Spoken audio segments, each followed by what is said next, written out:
Bonjour Stéphane, merci de nous Sébastien. accueillir dans ton magasin Aquarium Récifal à Antibes. On fait un peu le tour de toutes les boutiques en France et c'est ton tour. On est allé plus au sud. Donc voilà. Peux-tu nous présenter ton parcours d'aquariophile au long de toutes ces années? Bien sûr. Moi j'ai commencé en fait à l'âge de 13-14 ans. Comme tout le monde, par les aquariums d'eau douce, où j'ai fait toujours pareil, les guppies, les platies, ce genre de choses, jusqu'à peu près l'âge de 17 ans, où je me suis passionné pour l'eau de mer. À l'époque, on ne parlait pas encore du récif, c'était ce qu'on appelait bac poisson, maintenant Fish Only, où j'ai commencé à faire les poissons les plus simples, puis après j'ai évolué sur les anges, sur les poissons comme ça. Et après, de ma passion, comme j'étais en études en biologie à la fac de sciences, j'ai voulu prendre un petit boulot à côté pour travailler. Et j'ai commencé à travailler dans un magasin qui était sur Nice, qui faisait de l'eau de mer et de l'eau douce. Et c'était les débuts du récif. Et en commençant à travailler... Quelles années? C'était à partir des années 93-94. Ancienne méthode Mergus de maintenance donc. Voilà. Et on commençait à parler un petit peu de la méthode berlinoise. Ça a balbutié. Quand on avait un petit écumeur Sanders dans un angle, on avait l'impression qu'on avait l'écumeur du siècle. Dernière technologie. Voilà. Et puis ça a commencé un petit peu. Alors là, c'était une autre époque. On rentrait à peu près tout ce qu'on voulait en matière de corail, de bénitier. Il n'y avait pas de CITES, bien sûr. Oui. Donc c'est une époque où on en jetait autant qu'on en rentrait quand même. Hein. C'est la vérité. C'est la stricte vérité. Il y a des clients qui nous demandaient un acropora par box. Et on recevait un acropora par box. Ils ne se cassaient pas trop la tête. Ils prélevaient un acropora entier dans le récif et ils le mettaient dans le carton. Il arrivait aux 3/4 morts. Alors, pour les plus jeunes d'entre vous, c'est peut-être une époque que vous n'avez pas connue. Moi, je l'ai connue aussi, mais Stéphane aussi. C'était quand même impressionnant de recevoir un vrai acropora, comme si vous avez plongé, c'était le cas. C'est pour ça qu'on dit que l'aquario a fait sa révolution. C'est vrai. Et au niveau écologique aussi, c'est juste prendre le recul par rapport aux pratiques qu'il y avait dans rien que les années 90 et encore pire aux 80, années 70.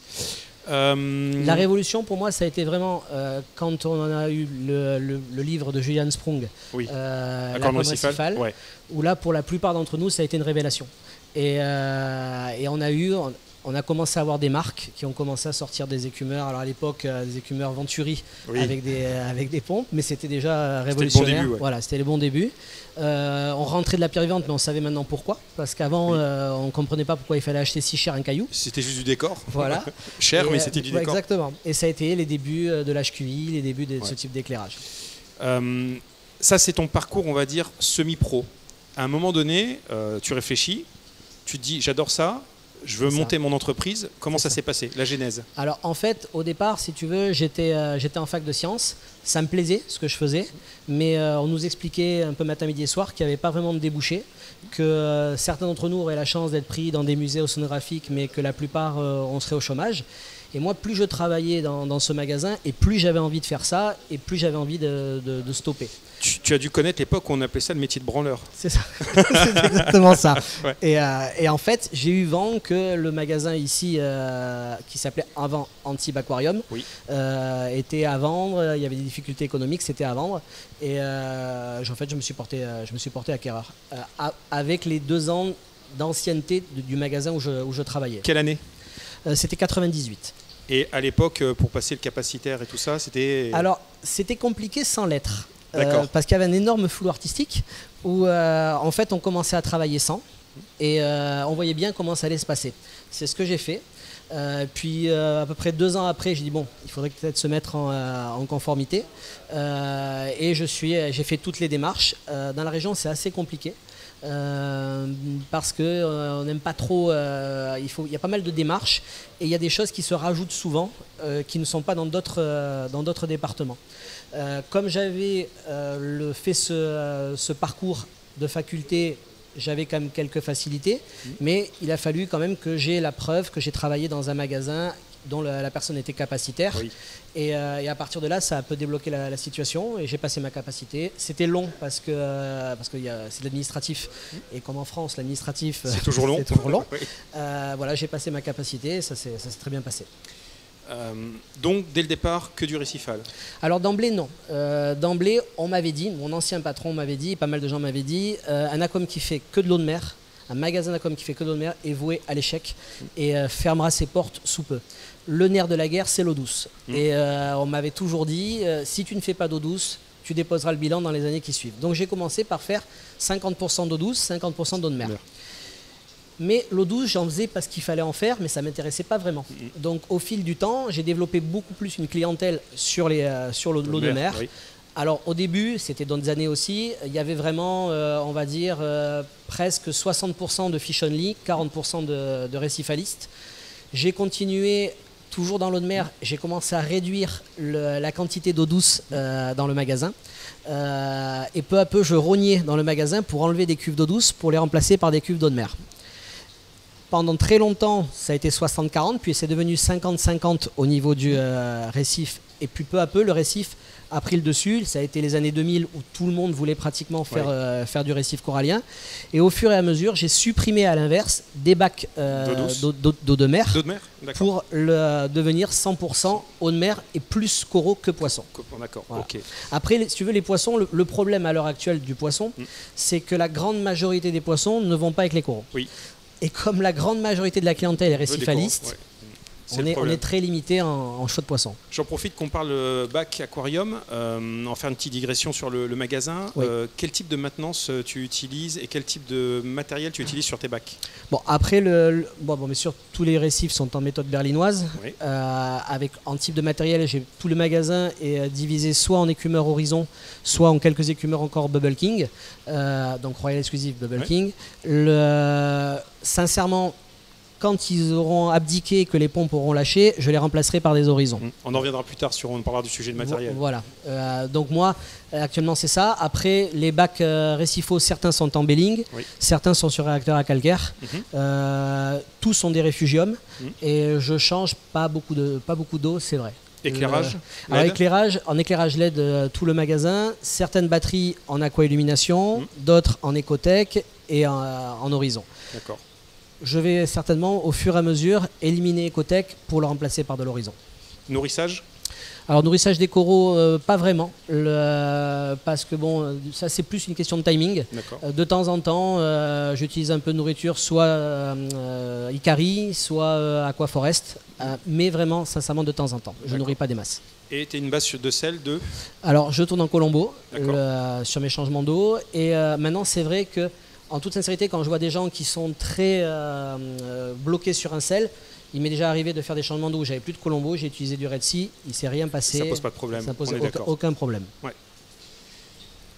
Parenthèse terminée sur le matériel, ça me permet d'aborder la prochaine question. On a vécu une année d'Interzo et une année en sortie matérielle avant, donc l'année 2017 qui était riche en sorties. Oui. On s'était croisés lors d'un lancement de produit. Pour toi, quels produits ont marqué justement cette transition ces années? Alors, pour le moment, de ce qui est disponible, c'est justement tout ce qui est matériel connecté, donc notamment chez Horizon. Je pense que l'avenir est là, dans la facilité de piloter du matériel depuis son smartphone. Après, à venir, c'est tous les automates ou les robots qui vont faire les tests à notre place et qui vont actionner éventuellement des pompes doseuses ou éventuellement un réacteur à calcaire. Là, pour moi, l'avenir, il est là. Déjà, bon, parce que je ne suis pas un grand passionné des tests. Je sais qu'en tant que professionnel, il ne faut pas trop dire ça. Mais je trouve que ça fait partie de notre métier, l'élément le plus infernal. Avec l'expérience, un coup d'œil en général. Voilà. Et donc, je pense que l'avenir va être là, va être sur les robots. On a parlé du positif, le négatif. Quelle est la plus grosse déception de cette année pour toi? L'interdiction de l'Indonésie. Pas au niveau du matériel. Au niveau matériel, il y a, enfin, je dirais pas du matériel qui m'a plus déçu qu'autre chose, mais le gros problème, l'arrêt d'abord des Fidji. Et puis on a connu Hawaï avant, où on a eu un coup sur les poissons, où on a eu les poissons qui se sont envolés. Maintenant, ça se restabilise, mais on a eu quand même le prix des poissons qui s'est envolé. Mais l'Indonésie, quand on fait essentiellement des coraux, c'est un véritable enfer, ce qui est en train de se passer. J'ai cru comprendre que les importateurs se démenaient pour nous ouvrir le Vietnam et d'autres destinations exotiques qui avaient des potentiels. J'ai entendu parler de projets aussi de sortir des coraux d'Indonésie pour faire des fermes d'aquaculture dans d'autres domaines, ce qui pose d'autres soucis aussi de colonisation, parce qu'on amène une espèce qui est endémique, on l'amène à un autre endroit, donc ça veut dire que ça devient une espèce invasive. Tout à fait. Donc c'est pas trop CITES friendly, ce genre de choses, mais quelle est ta vision professionnelle par rapport à ça? Au niveau professionnel, honnêtement, pour nous, ça serait une porte de sortie. Parce que au rythme où ça va, Les coraux d'Australie, tout le monde dit ouais, il nous reste encore l'Australie. Pas beaucoup de tonnes qui sortent par an normalement. Le CITES est très réduit. C'est exactement ça. Et en plus, si ça se prolonge, bien évidemment, il va y avoir des quotas de plus en plus réduits et on va se retrouver. Et les prix s'envolent déjà. Ouais. Donc moi, d'Australie, je rentre pratiquement plus de LPS parce que je trouve qu'au niveau tarifaire, quand c'est des choses qu'on peut trouver en Indonésie, des euphilia, des choses comme ça, je trouve que c'est très cher. Après, quand c'est des Acanthastrea, les plus beaux sont en Australie. Donc vous vous retrouvez avec des morphes qui viennent d'Australie, de coraux, qui sont hors de prix, on va dire, comparativement au prix que vous les aurez payés seulement quelques mois en arrière, et pour des morphes totalement communes. Alors je vous raconte même pas le prix de morphes un petit peu, on va dire, rares, de l'ordinaire, où j'ai vu des trucs partir à plus de 1000, 2000 euros, et ça va grimper. Tu me parlais aussi des euphilia. Oui. Des euphilia d'Indonésie qui arrivaient marron, soi-disant à l'époque. Ouais. Il y a des années en arrière, au début du récif, bien avant l'arrivée des LED, on recevait des euphilia de toutes les couleurs. Et on avait notamment des euphilia qu'on nous envoyait marron. Donc bien évidemment, quand on appelait le fournisseur, on l'insultait, parce que ce genre de pièces, ça ne se vendait absolument pas et personne n'en voulait. Et c'est exactement les mêmes que maintenant tout le monde réclame à corps et à cri. Parce que sous LED, avec certains éclairages, on arrive à avoir des couleurs orangées, des golden torches, les fameuses golden torches que tout le monde veut, des rosés, ça que tout le monde veut, et qu'à l'époque, on ne voulait absolument pas entendre parler. Aujourd'hui, tenir un magasin, c'est un métier très très dur. Oui. On ne va pas se le cacher, vu l'ambiance, vu les marges et la concurrence acharnée, notamment d'Internet. Tout à fait. Quel conseil tu donnerais à un jeune qui voudrait se lancer dans ce métier? En toute sincérité, j'essaierai de le dissuader. Parce que je trouve que il y a beaucoup d'heures à faire en comparaison des revenus. En plus du fait que c'est un secret pour personne, bien évidemment, les charges ne cessent d'augmenter. L'électricité, moi par exemple dans le magasin, au fil des ans, j'ai réduit la quantité d'aquarium, j'ai réduit le type d'éclairage. Je suis passé des iodures métalliques au T5, du T5 au LED. J'ai des pompes en basse tension et chaque année, la note d'électricité est réévaluée à la hausse et chaque année, on me demande de payer de plus en plus cher. Et en fait, on se rend compte que la consommation reste la même, voire se réduit, mais l'électricité, le coût de l'électricité c'est toutes les taxes. Voilà. Ça, c'est déjà une catastrophe. Et puis après, au niveau de tout ce qui est le vivant, on a de moins en moins de choix. Alors, certainement parce qu'on a énormément prélevé et qu'effectivement, il y a de moins en moins de choses. Mais c'est la vérité, à l'heure actuelle, il y a moins de choses qui arrivent. Les couleurs, les gens sont devenus blasés à cause d'Internet. On voit des couleurs de choses extraordinaires qui sont sur le marché américain, qu'on voit une fois sur 1000 aux États-Unis, qui se vendent une fortune aux États-Unis. Les gens ne sont pas prêts à mettre du tout cet argent en France, mais voudraient quand même les voir dans les magasins. Et ça, c'est un souci. Moi, j'ai vu, sincèrement, on m'a montré des pièces en photo. Que des fournisseurs m'ont proposé, mais la pièce en WYSIWYG.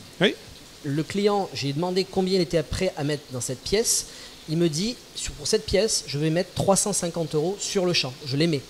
Je lui ai montré mon prix d'achat. Mon prix d'achat, c'était 600 €. Ça ne m'étonne pas.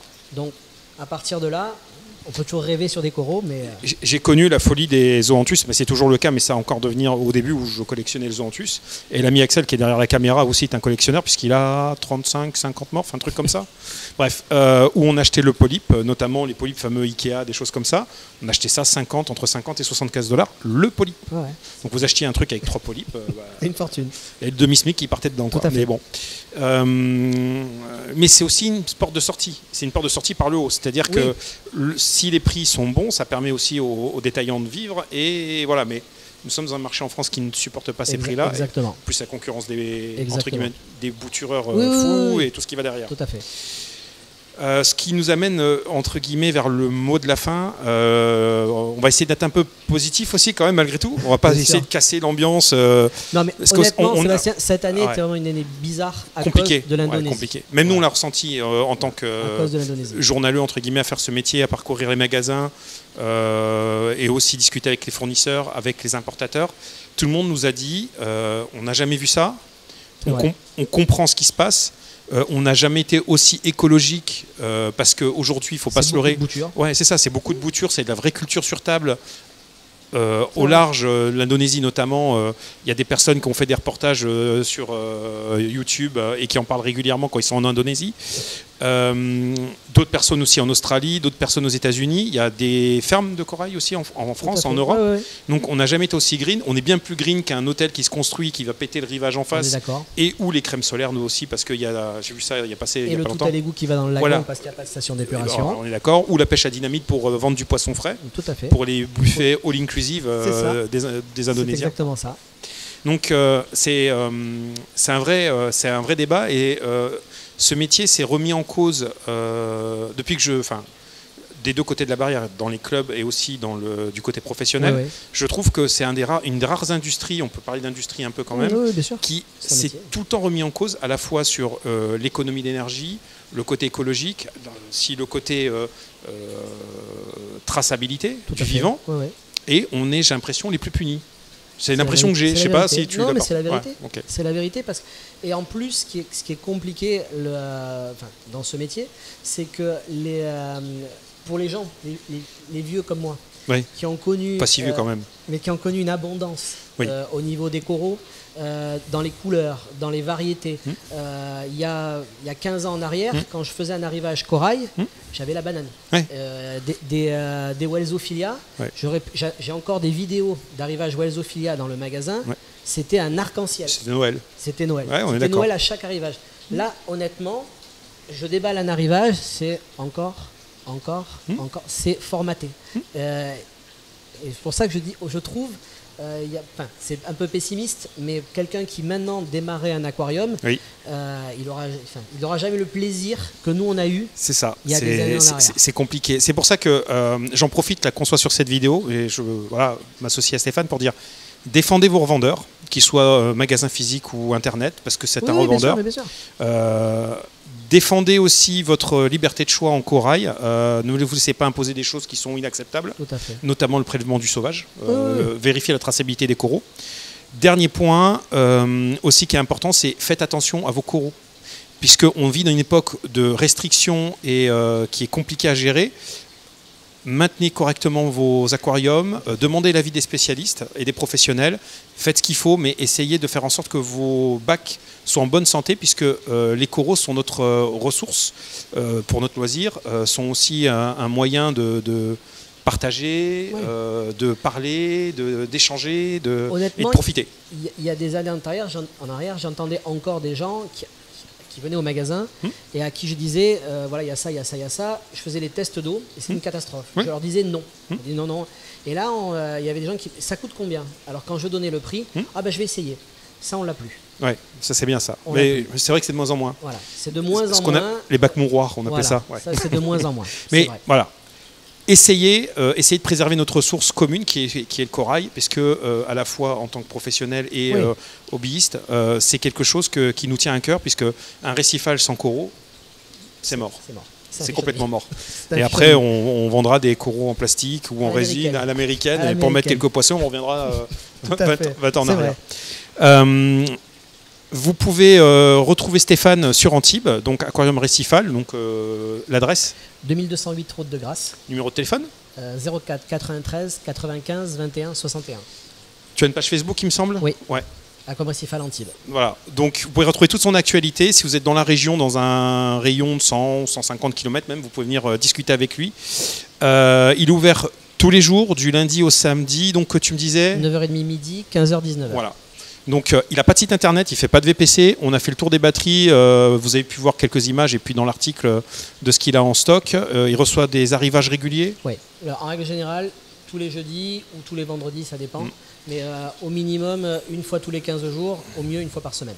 Profitez-en, c'est un moment à passer agréable de discuter avec lui, de venir partager, trouver peut-être la pièce qui vous manque, peut-être lui parler de ce que vous cherchez aussi, parce que ça marche dans les deux sens. C'est qu'aujourd'hui, les fournisseurs sont assez transparents et on peut voir à l'achat ce qu'on a besoin. Donc si vous cherchez un truc dans votre collection, trashy ou autre, c'est... Il y a de plus en plus de fournisseurs qui font du WYSIWYG, de plus en plus. Donc c'est une solution aussi, puis après, achetez votre matériel, et puis discutez, partagez.